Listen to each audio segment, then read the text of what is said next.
नमस्कार मेरे प्रिय साथियों। आज का टॉपिक है हमारा इस्लाम धर्म। इससे पहले हमने शैव धर्म और वैष्णव धर्म पढ़ लिया था। इस्लाम धर्म को तो क्लियर करेंगे। देखिए, इस्लाम धर्म का संस्थापक जो मोहम्मद हजरत साहब को कहा जाता है। इस्लाम धर्म के संस्थापक जो थे पैगंबर हजरत मोहम्मद साहब भी के नाम से जाना जाता है। इनका जन्म 570 ईसा पूर्व मक्का में हुआ था। इन्हें जो ज्ञान की प्राप्ति हुई थी वो 610 ईसा पूर्व हीरा नामक गुफा में हुई थी। मक्का के पास में एक गुफा थी जिसका नाम है हीरा नामक गुफा में इन्हें 610 ईस्वी में ज्ञान की प्राप्ति हुई थी। इनके पिता का नाम अब्दुल्ला था। ये जो अब्दुल्ला जो थे ये कुरैशी जनजाति के हाशिम के पुत्र थे। इनके पिता कौन थे? कुरैशी एक जनजाति होती है, ये कुरैशी जनजाति के हाशिम के पुत्र थे इनके पिता। देखिए कुरैशी जनजाति के हाशिम के पुत्र थे इनके पिता। इनकी माता का नाम अमीना था। इनकी शादी जो हुई थी मोहम्मद हजरत साहब की जो शादी हुई थी, इनकी 25 वर्ष की अवस्था में शादी हो गई थी। वो भी 41 वर्ष की एक विधवा महिला के साथ हुई थी शादी। कितनी उम्र थी उस महिला की? 41 वर्ष की विधवा महिला के साथ हुई थी। इनकी पुत्री का नाम था फातिमा और इनका एक दामाद था जिनका नाम था अली। देखिए अली जो था, अली की हत्या 661 ईस्वी में कर दी गई थी। इनके अली का एक पुत्र था, इसका क्या नाम था?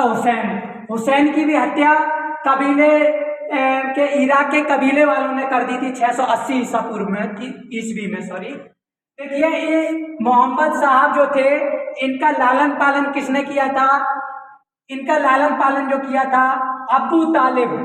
ये अबू तालिब नाम के इनके चाचा थे, इन्होंने इनका लालन पालन किया था। ये पैगंबर जो मोहम्मद साहब थे, ये जो धर्म था इस्लाम धर्म 2 भागों में विभाजित हो गया था। एक था शिष्य और दूसरा था सुन्नी। देखिए सुन्नी किसे कहा गया था?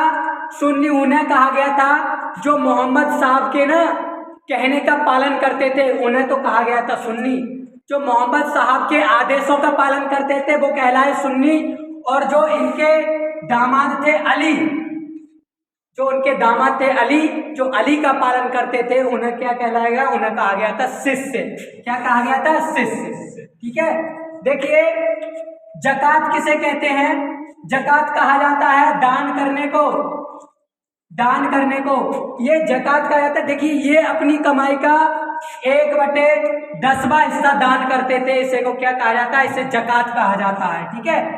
ये दिन में नमाज 5 बार पढ़ते थे, 5 बार दिन में नमाज पढ़ना। और देखिए हिजरत किसे कहा जाता है? जब मोहम्मद साहब जो थे वो मक्का से मदीना के लिए जा रहे थे, मक्का से कहाँ जा रहे थे? मदीना के लिए जा रहे थे, तो उसे क्या कहते हैं? इस्लाम धर्म में उसे कहते हैं हिजरत कहते हैं। ठीक है। और देखिए जो मक्का से मदीना जाना क्या कहलाया था? वो कहलाया था हज। ठीक है, हज करना, मक्का से मदीना जाना हज करना कहलाया, और इसलिए इस्लाम धर्म में इसे हिजरत कहते हैं। ठीक है। देखिए 8 जून सन 622 ईस्वी में हिजरी संवत का शुरू हुआ था। कब हुई थी? हिजरी संवत से क्या हुआ था? कैलेंडर चालू हुआ था, जिसे हम क्या कहते हैं? 8 जून सन 622 ईस्वी में हिजरी संवत की शुरुआत हुई थी। और जब से क्या हुआ था? हमारा कैलेंडर स्थापित हुआ था। ये वेरी वेरी इंपोर्टेंट क्वेश्चन है। आगे देखें ग्रंथ, इनका प्रसिद्ध और धार्मिक ग्रंथ क्या था? इनका प्रसिद्ध ग्रंथ जो था कुरान को क्या कहते हैं? ईश्वरीय आदेश के नाम से जानते हैं। कुरान को ईश्वरीय आदेश के नाम से जानते हैं। इनका पवित्र ग्रंथ है ये। इसमें क्या है? 114 अध्याय हैं। ठीक है। आगे देखिए ये खलीफा किसे कहा गया था? इस्लाम धर्म में जो खलीफा की उपाधि किसे दी जाती थी? देखिए जो इस्लाम धर्म का उत्तराधिकारी होता था उस उत्तराधिकारी को ये क्या कहते थे? खलीफा कहा जाता था। ठीक है। 1924 ईस्वी में तुर्की के शासन ये था कलाम पास ने इसको क्या कर दिया था? खत्म कर दिया था। इसको नष्ट कर दिया था। मक्का की दिशा को क्या कहा जाता है? मक्का की दिशा को किबला कहा जाता है, ठीक है। तभी तो मोमडन लोग जो होते हैं वो हमारे भारत में मक्का किस तरफ है, पश्चिम की ओर पड़ती है, इसलिए ये उस तरफ को मुंह करके क्या पढ़ते हैं, जुमा पढ़ते हैं, ठीक है, नमाज पढ़ते हैं। देखिए रमजान ईद ए मिलाद किसे कहा जाता है, जो रमजान चलते हैं उसे क्या कहते हैं, इस्लाम धर्म में उसे ईद ए मिलाद नाम से जानते हैं रमजान को, ठीक है। ये मोहम्मद साहब जो थे इनकी जो मृत्यु हुई थी वो 632 ईस्वी में हुई थी, ठीक है। कहाँ पर है, मदीना में मृत्यु इनकी जो मृत्यु हुई थी 632 ईस्वी में हुई थी मदीना में, ठीक है। और आज का टॉपिक हमारा इस्लाम धर्म यहीं पे समाप्त होता है। बने रहिए हमारे साथ नई नई वीडियो देखने के लिए। Thank you so much.